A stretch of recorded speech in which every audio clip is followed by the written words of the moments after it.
On est en 2026 et si tu te demandes dans quoi investir, eh bien sache que tu n'es pas le seul. On te parle de crypto, de SCPI, de bourse, d'immobilier physique, d'ETF, des actions, de PEA, etc. Bref, de plein d'actifs, de plein d'investissements possibles et inimaginables. Et toi, t'es un petit peu perdu là-dedans, dans cette jungle. Surtout qu'il faut dire que le paysage financier a quand même pas mal changé. En 2025, les marchés boursiers ont surpris tout le monde positivement à la hausse, alors que l'immobilier, lui, reste toujours secoué et fragile. L'inflation, elle a ralenti, mais on sent toujours les dégâts. Il suffit de regarder le prix de nos paniers de courses au supermarché ou de faire le plein d'essence pour voir tout ça. Et sans compter le fait que, eh bien, notre cher gouvernement a encore baissé le taux d'intérêt du livret A à 1,5%. Bref, peut-être que tu veux investir, peut-être que tu as de l'argent à mettre de côté, mais tu sais pas où, dans quoi, et ni à qui faire confiance. Et dans cette vidéo, je vais te partager, moi personnellement, ce que je pense de chacune des classes d'actifs qu'on va voir ensemble. Et ça, c'est pas issu de mon chapeau, c'est issu de 8 ans d'investissement, de plus de 180 000 € investis sur les marchés financiers, de plein de conneries que j'ai pu faire, mais aussi des décisions qui ont plutôt bien aidé ma vie financière. Donc aujourd'hui, dans cette vidéo, je te montre les investissements que je garde, ceux que j'ai arrêtés, ceux que j'ai jamais voulu toucher, même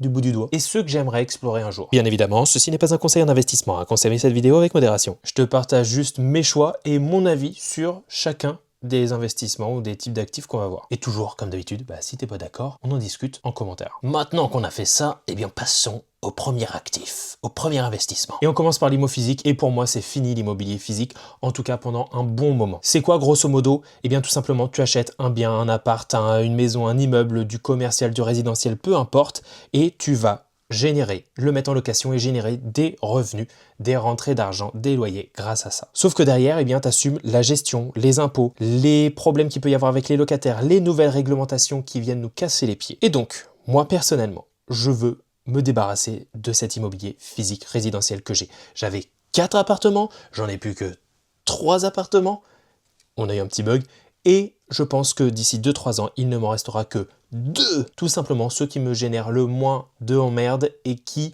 me rapportent le plus d'oseille. Et je veux m'en débarrasser parce que tout simplement c'est pas passif du tout. Surtout quand on est plutôt nomade, quand on a tendance à vouloir prôner la liberté, ça répond plus du tout à la vie à laquelle je veux mener. Une vie simple, une vie légère, une vie qui se gère depuis son smartphone, depuis son ordinateur et qui est moins impactée par le physique. Le chauffe-eau a lâché. Bon, ok, j'arrive. On a une fuite. Bon, j'arrive avec la pince à sertir. Voilà, tous ces trucs-là, ça me...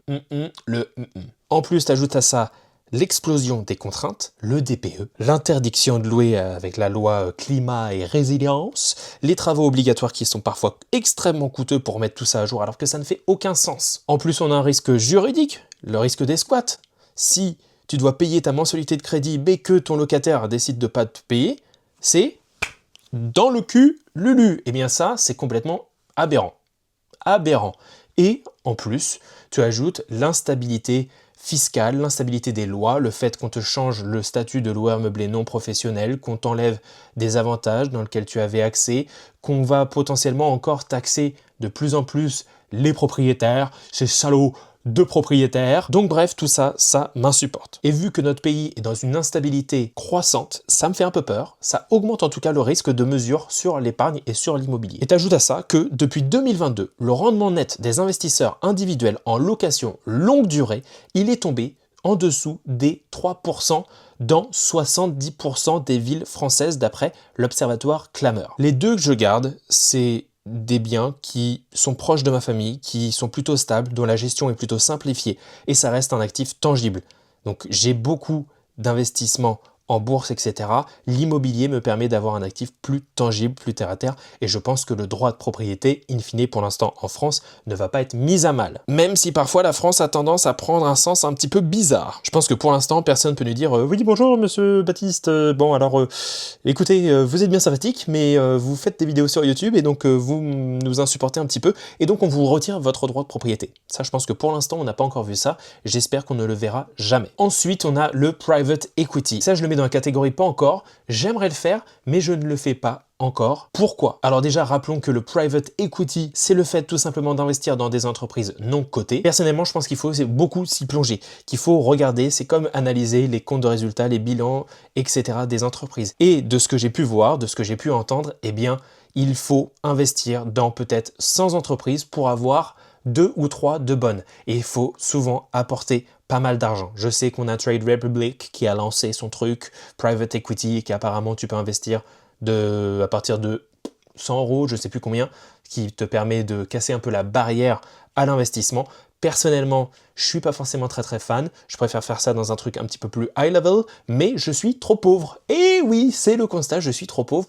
En tout cas, personnellement, je pense, pour investir en private equity. Donc, tant que je n'ai pas mon PEA, par exemple, à 150 000 €, que je n'ai pas fait d'autres investissements ailleurs, eh bien, je ne vais pas me lancer dans le private equity. Pour moi, ça ne fait pas sens. Pour le moment, je suis plutôt dans une phase d'accumulation. Je préfère accumuler pour ma retraite et je préfère, du coup, mettre ça dans un investissement passif long terme.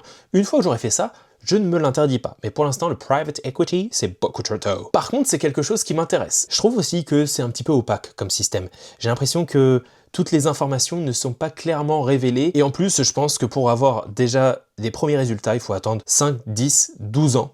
Et tu n'as aucune certitude que l'argent que tu as mis va potentiellement croître. Par contre, avantage du private equity, c'est que ça a tendance à surperformer les marchés publics de 2 à 4% par an sur 20 ans d'après Cambridge Associates. Mais j'ai quand même trouvé qu'apparemment 60% des fonds de private equity ne battent pas des indices globaux majeurs comme le S&P 500. Ensuite, on passe aux SIC ou REITs, donc ce sont les sociétés d'investissement immobilier cotées. Et donc ça, je mets tout simplement dans la catégorie « je continue ». Ce sont des foncières cotées en bourse qui vont devoir reverser une grande partie de leurs bénéfices et donc de leur loyer en dividendes aux investisseurs. Et pourquoi j'aime ça? Tout simplement, il n'y a pas de gestion déjà des locataires. Tu investis dans cette boîte et la société, la foncière, s'occupe de tout, s'occupe de la gestion avec les locataires, s'occupe de trouver de nouveaux locataires, s'occupe de tout faire. On a aussi des dividendes qui sont élevés, mais bon, vu qu'on investit sur le compte titre, eh bien, on a la flat tax. On a aussi une liquidité qui est immédiate. C'est exactement le même principe qu'une action ou qu'un ETF en bourse.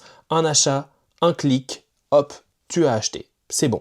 C'est très simple. On peut avoir une exposition à des secteurs qui sont plutôt modernes, par exemple les data centers, tout ce qui concerne la logistique aussi. Bref, c'est beaucoup moins d'emmerde et tu peux investir dans des cycles du monde entier. Ça, c'est hyper intéressant. Tu peux investir dans une foncière de casino aux États-Unis, dans une foncière de logistique en France, etc., etc. Et aussi, il faut retenir que les REITs, majoritairement américaines, eh bien, ont historiquement délivré 9 à 11% de rendement analysé depuis 1972, d'après NAREIT, qui est la National Association, qui est l'association nationale des REITs aux États-Unis. Alors par contre, c'est vrai que dernièrement, eh bien, les foncières ont été plutôt chamboulées avec l'augmentation des taux d'intérêt, etc.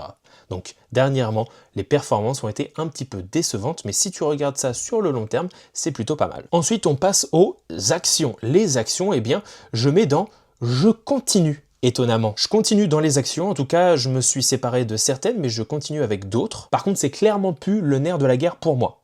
C'est plus du tout la priorité. Maintenant, ce sont les ETF. J'ai réduit mon portefeuille d'actions drastiquement sur des petites pépites méticuleusement sélectionnées qui sont majoritairement dans le secteur de l'énergie, des matériaux et de l'immobilier. Parce que sur 30 ans, seulement 4% des actions individuelles mondiales ont généré 100% des gains du marché. C'est pour ça que j'ai clairement plus mon attention là-dessus. Ensuite, eh bien, on va passer aux matières premières. Et les matières premières, eh bien, je vais les mettre dans pas encore. Les matières premières, c'est quoi? Bah, ça va du pétrole, au lithium, au blé, au chocolat, au cacao, au cuivre, au gaz. Pourquoi je vais pas dessus? Parce que c'est très cyclique, parce que c'est soumis aux risques géopolitiques, à la tension qu'il peut y avoir, et qu'il faut dire que les ETF actuels, je trouve, ne sont pas très bien construits. Ils me plaisent pas trop. Donc j'y vais pas forcément encore, mais j'aimerais bien. Je pense que les matières premières, elles peuvent un peu sortir leur épingle du chapeau quand tu investis au bon moment, au bon endroit, sur la bonne matière première. Donc pour l'instant, si je regarde un peu les performances passées sur un échantillon long terme,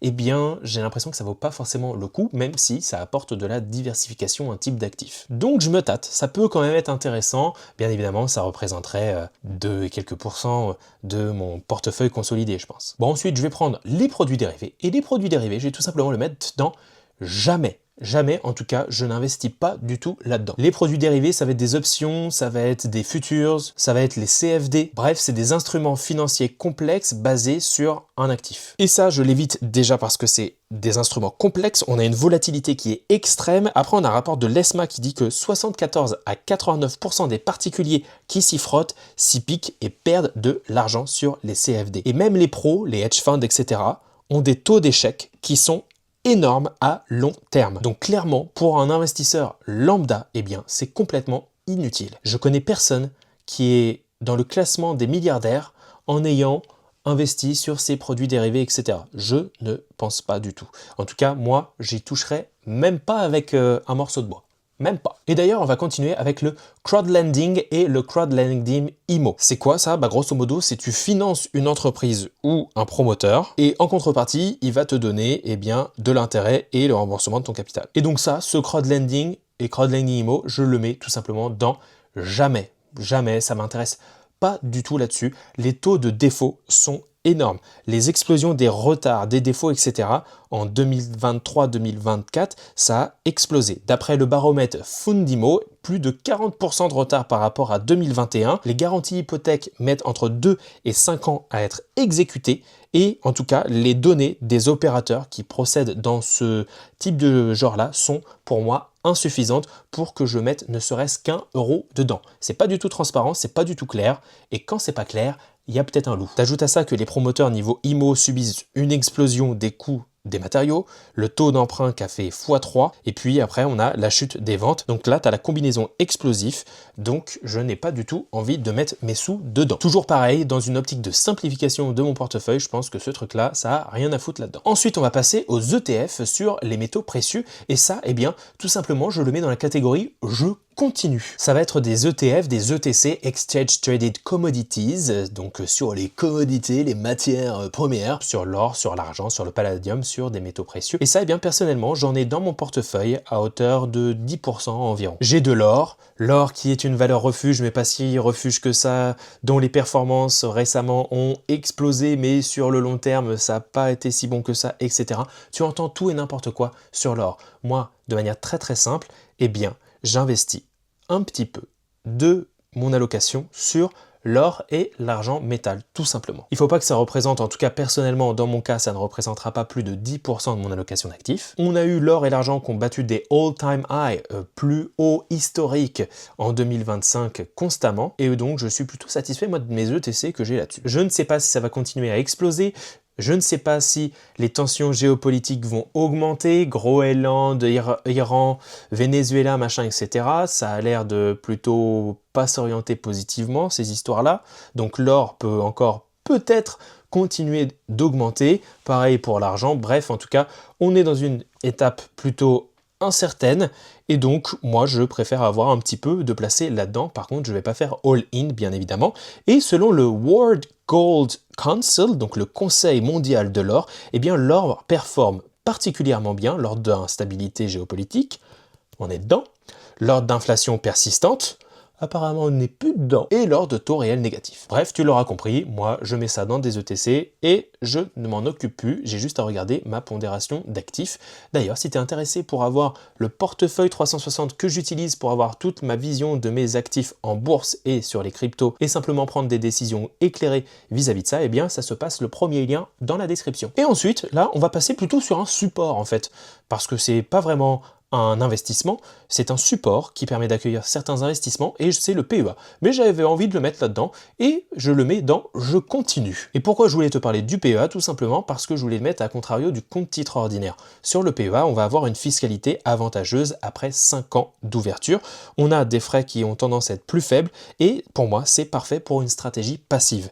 Donc, je voulais juste faire une petite mention là-dessus. On passe maintenant au business physique. Et le business physique, je le mets dans pas encore, tout simplement parce que c'est quelque chose qui m'a toujours chauffé, qui m'a toujours intéressé, mais c'est pas en phase avec ma phase de vie actuelle. Actuellement, je recherche de l'évasion, plutôt le fait de pouvoir travailler où je veux, quand je veux, une liberté géographique, et donc business physique, c'est plutôt compliqué à déléguer à 100%, et en tout cas de devoir gérer ça à distance, moi je me le sens pas, je pense qu'il faut au moins 2, 3, 5 ans peut-être pour se faire la main et puis ensuite le déléguer. Donc pour l'instant, c'est pas du tout le bon moment pour moi d'investir ou d'acheter ou de lancer un business physique. Par contre, c'est quelque chose qui me plairait. En France, vu, vu comment on se fait assassiner en France quand on est entrepreneur, artisan, commerçant, etc. Pas sûr, mais c'est quelque chose en tout cas qui m'a toujours chauffé. Mais en tout cas, si vous êtes commerçant, artisan, entrepreneur ou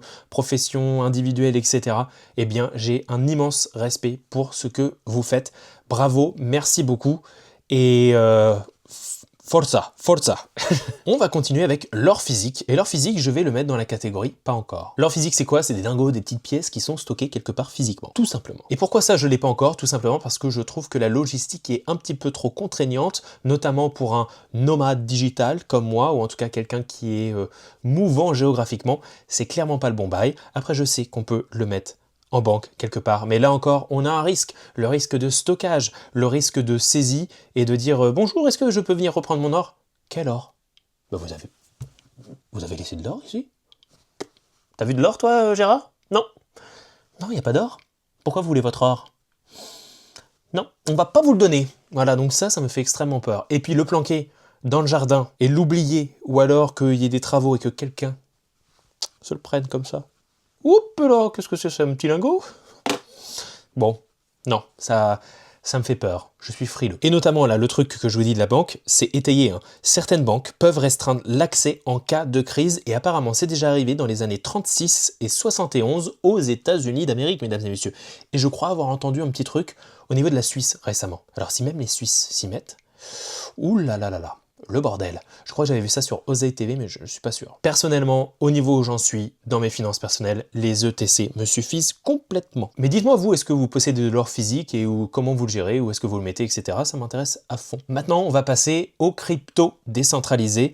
Et donc ça, je mets dans je continue. Et c'est à peu près la même histoire que pour l'or, ou en tout cas les ETF sur les métaux précieux. Ce sont des actifs numériques qui n'ont pas d'autorité centrale. J'en ai très peu, majoritairement dans le Bitcoin et dans l'Ethereum, et ça représente 4,25% de mon portefeuille en fonction des fluctuations à la hausse ou à la baisse. Mais en tout cas, j'en mets pas plus pour moi, plus c'est mort. J'ai du mal à comprendre un peu les tenants et les aboutissants, donc j'en parle pas sur cette chaîne, c'est pas quelque chose qui m'intéresse, c'est pas quelque chose dans lequel j'ai envie de creuser non plus en détail, et je pense qu'il y en a plein qui font un très bon travail. Par contre, j'ai tout de même envie de m'y exposer, c'est-à-dire 5% maximum, pas plus. Donc je le fais pour une potentielle asymétrie positive de richesse, pour une décorrélation partielle avec d'autres types d'actifs que je peux avoir, et puis tout simplement parce qu'on a une adoption institutionnelle qui est en hausse depuis 2023-2024. Ensuite, on va avoir les ETF sur des indices actions, et bien ça, c'est pareil, je continue et j'aime bien cet investissement. Et qu'est-ce que c'est? C'est très très simple, et bien c'est un panier d'actions qui va venir copier un indice, qui peut être le S&P 500, qui peut être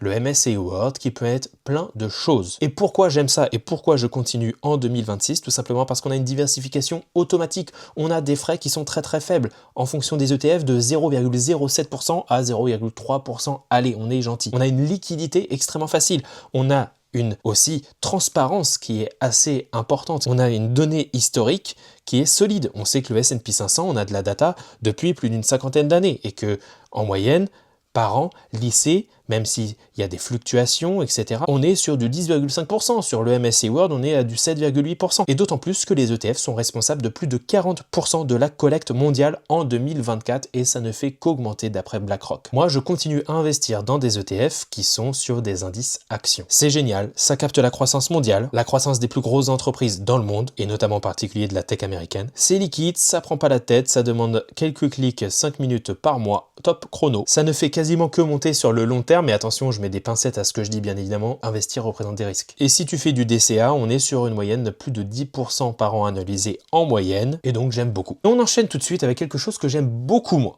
Ce sont les SCPI. Eh bien, je vous dis tout simplement que je mets ça dans la catégorie jamais. En tout cas, personnellement, pour le moment, ça fait pas du sous-sens d'avoir des SCPI. Je ne kiffe pas vraiment ce type d'actif. Et SCPI, ça veut dire quoi? Ça veut dire Société Civile de Placement Immobilier. On est encore sur de l'IMO. Ça va être des sociétés qui vont gérer un parc immobilier pour toi. Elles sont gentilles, hein? Mais tu achètes une part et tu reçois une partie des loyers. Mais moi, j'aime pas du tout. Je n'aime pas du tout ça, je préfère les SIC, les REITs. Certains peuvent se dire, oui, mais, je vends mon IMO physique et puis je mets ça dans les SCPI, ça va être bien mieux, plus tranquille.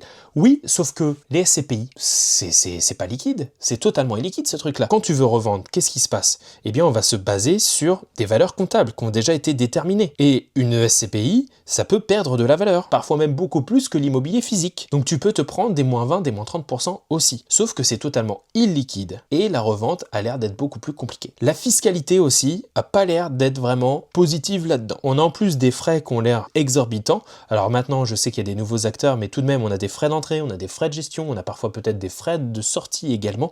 Ça, je n'aime pas. On a une opacité qui ne me plaît pas non plus. Et puis après, j'ai pas envie d'avoir des déclarations fiscales qui m'ont l'air d'être aussi plutôt coton. Avec des informations qui arrivent au compte-gouttes et parfois après la période des déclarations, ça m'intéresse pas du tout. D'ailleurs, j'ai pu voir qu'en 2023, la collecte des SCPI a chuté de 50%, qui est un signe de défiance d'après la SPIM, la SPIM. Bon, tu vois, moi, ce truc-là, j'aime pas du tout. Je préfère investir dans les foncières, dans les SIC, dans les REITs. Au moins, on est adossé à de la bourse. Certes, il y a de la volatilité à court terme, mais je peux aller sur le site de l'entreprise, je peux avoir tous les bilans comptables, tous les éléments, et je peux me faire ma propre avis. Donc ça, c'est pour moi bien plus intéressant que les SCPI. Le seul point positif des SCPI qui pourrait me faire changer d'avis, c'est le fait que l'on peut emprunter de l'argent, je crois, pour pouvoir investir dans certaines SCPI. Et donc là, à contrario, ça pourrait potentiellement m'intéresser, mais pour le moment, c'est pas le cas. L'avant-dernier actif qu'on va voir, c'est le peer-to-peer lending, ou appelé en bon français, le prêt entre particuliers. Et donc ça, je le mets tout simplement également, encore une fois, dans la catégorie jamais. Non, jamais. Je ne touche pas à ça. Et là, si tu vas prêter directement à des particuliers via des plateformes. Pourquoi j'y touche pas? Toujours pareil, c'est opaque, c'est illiquide, donc ça m'intéresse déjà pas. Ça ne remplit aucun de mes critères qui me plaisent. C'est très difficile d'analyser aussi le risque réel. Et peut-être contrairement au crowdfunding où là tu as peut-être un petit peu plus de données, là-dessus j'ai l'impression qu'il y a très peu de données. En plus j'ai l'impression qu'on a des taux de défaut qui sont plutôt colossaux depuis l'augmentation des taux. Je crois qu'il y a même des plateformes qui ont carrément cessé de fonctionner. Et que en plus une grosse partie qui continue toujours de fonctionner, eh bien dedans on a toujours des prêts qui finissent souvent en défaut. Et en fait, on va t'afficher toujours un gros rendement en couverture, tu te dis « Waouh, ça a l'air trop bien !» Et in fine, bah, c'est pas si bien que ça. Si vous investissez là-dedans, dans des plateformes de crowdlending, de peer-to-peer lending, de crowdfunding IMO, etc., n'hésitez pas à me le dire en commentaire ce que vous pensez. Est-ce que vous êtes content? Est-ce que vous êtes déçu? Est-ce que ce qu'on vous a promis est en phase avec ce que vous avez eu? Moi, personnellement, je ne m'emmerde pas à investir dans ces trucs-là. Je préfère d'abord mettre tout dans mon PEA, me constituer mon socle, ma base passive, et puis on verra plus tard. Et le petit dernier, c'est l'assurance vie. Et l'assurance vie, je mets dans assurance vie, c'est fini, j'ai clôturé mon assurance vie à la Bred. De mon côté, l'assurance vie, pour le moment, c'est terminé. En tout cas, j'ai clôturé celle que j'avais dans ma banque historique, que j'avais ouvert pour des prêts immobiliers. C'était la condition sine qua non. Qu'est-ce que c'est? C'est tout simplement un contrat d'épargne géré par un assureur. Et ce qu'il faut bien comprendre avec les assurances vie, c'est qu'on n'est pas véritablement propriétaire de ce qu'on met dans notre assurance vie. Quand tu vas verser ton argent sur ton assurance vie, tu vas signer un petit contrat avec la société d'assurance. L'argent que tu verses va devenir la propriété de l'assureur et en échange, l'assureur va te faire une dette. Donc tu deviens créancier de l'assureur. Tu possèdes un droit de créance, donc c'est-à-dire le droit de récupérer ton argent ou de le transmettre, mais tu ne possèdes plus directement les actions, les obligations ou l'immobilier qui est adossé derrière. Une fois qu'on sait ça,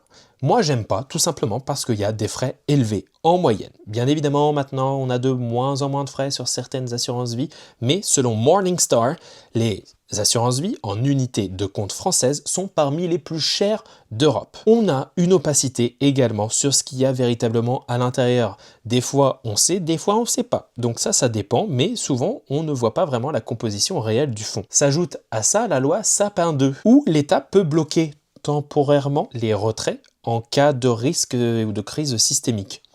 Pas très rassurant. On sait aussi que les fonds euros ont perdu une grande partie de leur attrait et que les unités de compte sous-performent souvent vis-à-vis d'ETF équivalents à cause des frais internalisés dessus. Bah oui, parce que si tu as un ETF que tu gères toi-même avec des frais de 0,30, 0,20 ou même moins, à contrario, tu vas avoir des frais à 0,85, 1 et quelques, eh bien, sur 20, 30, 40 ans, ça va te coûter très très cher. Et ça, c'est prouvé sur plusieurs rapports qu'a sorti l'AMF. C'est pas moi qui le sors de mon chapeau. Pour ces raisons, je suis pas complètement fan de ça. Et je viens de me percevoir qu'il m'en manquait un dernier qui n'a pas été pris là dans mes images. Ce sont les obligations, les ETF obligataires ou les obligations de manière globale, où tu vas prêter à un État ou à une entreprise. Et ça, je vais le mettre tout simplement dans la catégorie pas encore. Pourquoi pas dans le futur, notamment pour transférer une partie de mon épargne de précaution là-dedans, dans quelque chose, en tout cas les obligations ont tendance, on le dit, à être certes moins performantes,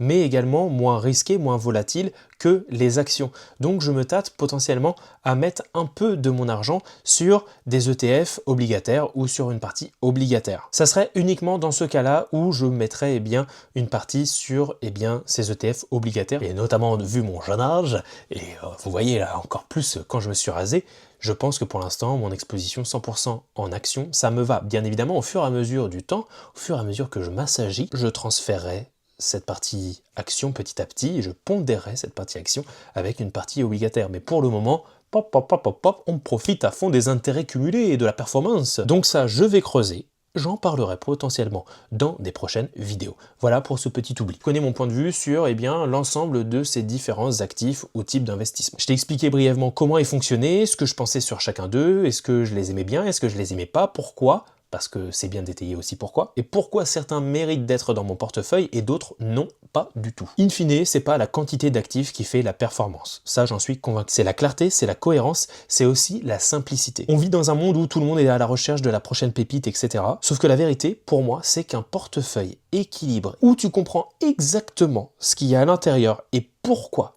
que tu as ta thèse d'investisseur, ça c'est beaucoup plus important que d'essayer de chasser des coups. Et c'est exactement ce que j'essaye de transmettre ici sur ces vidéos semaine après semaine. Si tu veux aller plus loin, si tu veux structurer ta stratégie, si tu veux visualiser ton allocation, si tu veux suivre automatiquement les ETF, tes actions, et également certaines cryptos, tu peux aller voir le premier lien dans la description, c'est mon produit Portefeuille 360 qui te donne toute cette vision-là et bien plus encore. Tu auras un tableau de bord, un copilote pour pouvoir prendre des décisions éclairées. Bon maintenant, et toi, dis-moi ce que tu penses de cette vidéo. Est-ce que tu es d'accord ou pas d'accord avec moi sur certains éléments? Ça me ferait hyper plaisir de pouvoir discuter avec vous, toujours avec bienveillance, bien évidemment, dans la section des commentaires.